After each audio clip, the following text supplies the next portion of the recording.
All right, so now we're going to use this formula here to find the formula for polar coordinates. So let's say for a minute that you have a polar curve or a curve in polar coordinates expressed in the form r equals f of theta.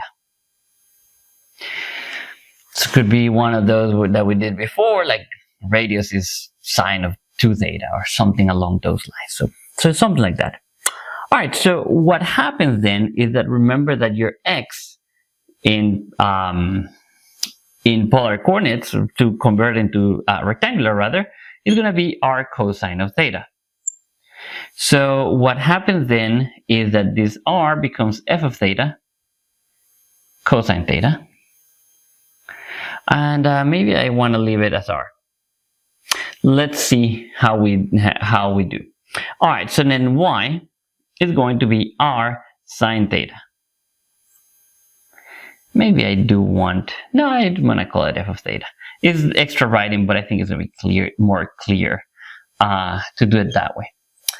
I was thinking that I could just do r and r prime, assuming that r is a function of theta.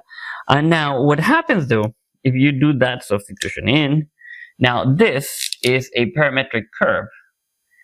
If you just change theta for t, the parameter is theta, and say theta is going between 0 and 2 pi or something like that, but it is a parameter, so you can use this formula now. So what that means is that I need to take my derivative with respect to theta. So I'm just going to call it x prime, not of t, but of theta. So just think about all these t's now changed to theta, and you're in business.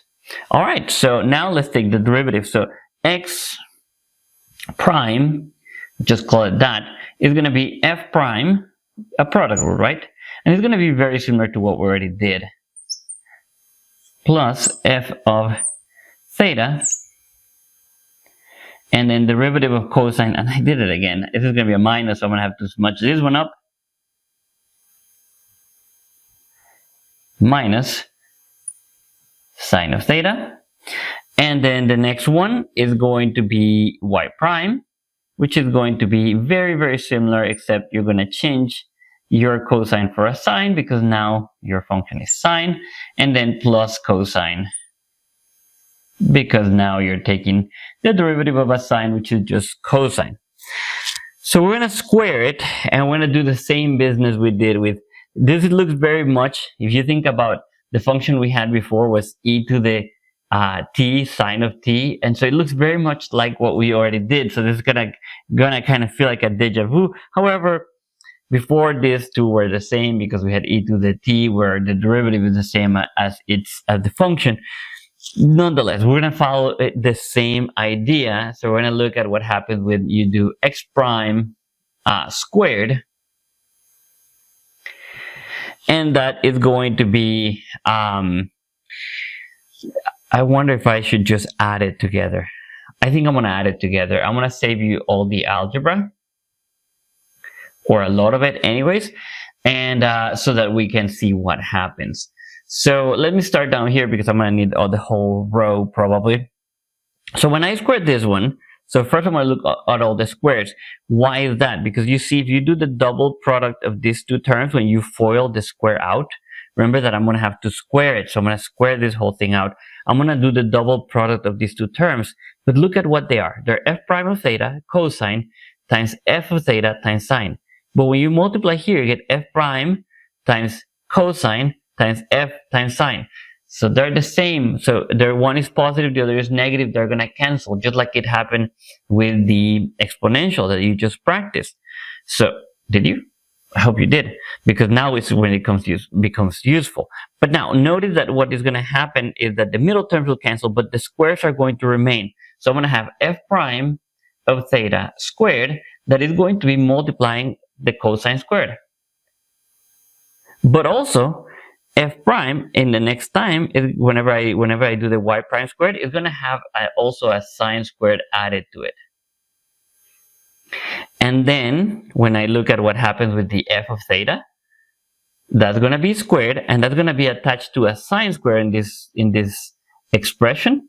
But then whenever I look at it here, when I fold the square here, I'm going to have a cosine squared. And we know those two terms are 1, so things work out very, very nicely. And you end up just that with the f prime of theta squared plus f of theta squared. Now, so that tells you the formula for integration in polar coordinates, because now you can plug it in. L is going to be the integral from your endpoints. In this case, well, I didn't give you the endpoints, but let's say we're going from A to B in theta, whatever those are, it's okay. And then we're going to have the square root of, ooh, that was loud, the square root of, and if you're going to call this one R, like we had it here, you can call it R. So you could do R squared plus dr d theta squared. That's how you're going to see the formula most of the time. So I'm going to write it in that form. And so that gives you the formula that you need. And as before, I'm going to erase everything and I'm going to put the two formulas together. We're going to do an example and we're going to wrap it up for that video, for this video. Sure, for this video. All right, so let me erase. I'll be right back. All right, so we're going to do a very lovely example because it's going to be a cardioid. So we're going to compute the arc length of the cardioid. So what do we need? We need r squared, which is going to be 1 plus 2 cosine of theta plus cosine square of theta. Now I need to take the derivative of r. So r prime, or dr d theta, is going to just be the negative sign. Now r prime squared, that's going to be the sine squared. And you see that when we add them together, because that's what I need in my formula, I'm going to have r squared plus r prime squared is going to be, you see, I'm going to have 1 plus cosine squared plus sine squared. When I add these two guys together, that's going to give me another 1. So 1 plus 1 is 2 plus 2 cosine of theta. I drew my lovely picture, but I need the space, so I'm going to have to erase it. But that is basically we're computing the length of this cardioid. All right, so let me erase that and I'll be right back. Let's go ahead and then integrate this right here, which is going to be the integral from 0 to 2 pi of the square root of this right here. 2 plus 2 cosine. I should have put the square root of 2 out of there. Fail. By the way, 2 cosine, yes, everything okay. Yeah, I should have put it too late now. I don't know why I'm not just writing. So that's gonna be that. So as I said, I can pull out a square root of 2 and I didn't give myself room. I'm fighting against myself. Root of 2, and then I have, once I factor that, I get 1 plus the cosine of theta d theta. So whenever you plug this in, you can multiply both sides times 2. And you're going to have that this is going to be 2 times the cosine square of theta over 2. So whenever you plug it in, you're going to end up with the square root of 2 that comes out here is going to be a 2 out there, 0, and I forgot my 2 pi here, 0 to 2 pi, now it's better. And then I'm going to have that cosine, the square root of the cosine squared. Now, this is where you got to be a little bit careful, and I didn't have that theta over 2.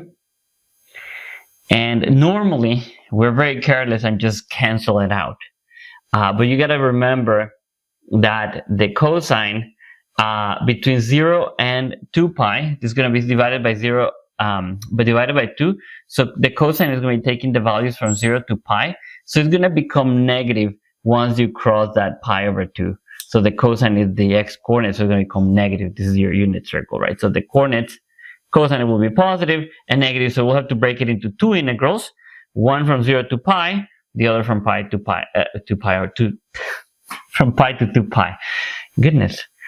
Yeah, that was hard to say. All right, so let me go ahead and write it out. So firstly, this is going to be 2 times the integral from 0 to 2 pi of the absolute value of the cosine of theta over 2. d theta. And now that we'll have to break it into 2 times.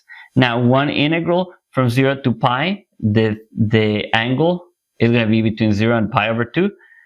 For that, the cosine is positive. So it's just going to be cosine of theta over 2 d theta. But on the other side, I'm going to have to subtract it to make it positive. So from pi to 2 pi,